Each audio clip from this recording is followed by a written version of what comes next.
विदर्भाची पंढरी प्रति पंढरपूर शेगाव येथे श्री संत गजानन महाराज यांचा 146वा प्रकट दिन अति उत्साहाने साजरा झाला। याकरिता मोठ्या संख्येने राज्यभरातून दिंड्या आणि भाविक शेगावामध्ये दाखल झाले होते। या उत्सवाकरिता संपूर्ण मंदिरावर आकर्षक विद्युत रोषणाई करण्यात आलेली होती। त्याची काही क्षणचित्रे थेट शेगाव येथून आमचे प्रतिनिधी महेंद्र मिश्रा यांनी कॅमेरामध्ये टिपलेली आहेत। पाहूया त्याची एक विशेष झलक।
माझं नाव कपिल मगर।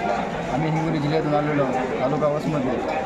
गजानन महाराजाला आम्ही दर महिन्यामध्ये येत असतो, प्रत्येक महिन्याला येत असतो। आज गजानन महाराजाचा प्रकट दिन आहे, त्याच्यामुळे आलेलो आम्ही सकाळी गजानन महाराजांचं दर्शन घ्यायचं। त्याचं वातावरण वगैरे खूप छान आहे।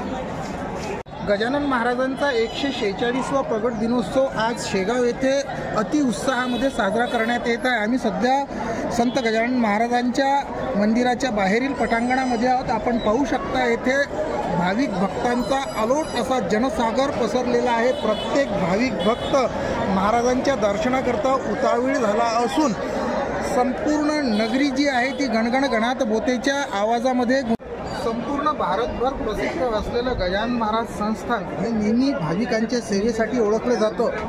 आता उन्हाची चाहूल लागलेली आहे, जवळजवळ उन्हाळ्याला सुरुवात झालेली आहे आणि येथे भाविकांच्या सेवेकरिता पायाला चटके लागू नये म्हणून भक्तांच्या सुविधेकरता गजानन महाराज संस्थांनी जे आपण नेहमी बघत असतो की जे VIP लोक येत असतात त्यांच्याकरता लाल कार्पेट असते, तशा प्रकारचं येथे एक भाविकांच्या सुविधेकरता कार्पेट पसरवलेलं आहे। आणि याच्या मागचा उद्देश तोच की भाविकांना कोणत्याही प्रकारची कसलीही त्रास होऊ नये। कॅमेरा पर्सन सनी देशमुख सोबत महेंद्र मिश्रा, ठाणा।